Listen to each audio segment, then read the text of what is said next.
Отныне в деревнях и селах Коми при принятии любого решения власти будут обязаны учитывать мнение жителей. Все вопросы местной власти и населения должны решать только сообща.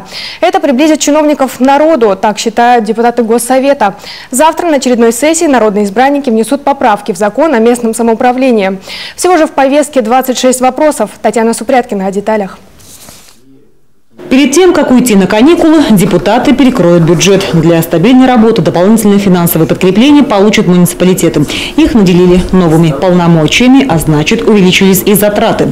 Вопросы пополнения региональной копилки из дополнительных источников отныне частично решит закон о государственно-частном партнерстве. Там планируется четко прописать, как регион будет привлекать инвестиции и вкладывать их сам. Мы надеемся, что этот закон заработает сразу же, и где-то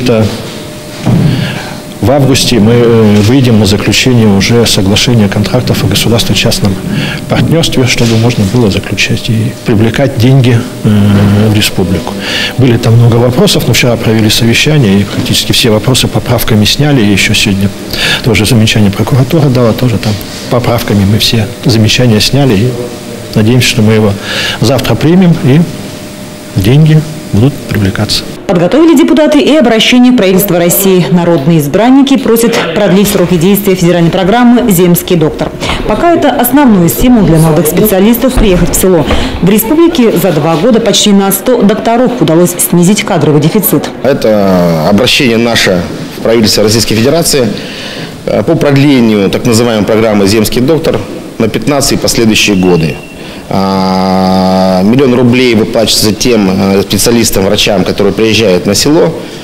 1 000 000 рублей до 35 лет. И таких людей за 2 года, пока существует данная программа, 93 человека воспользовались. Что, естественно, сократило дефицит наших медицинских кадров на селе.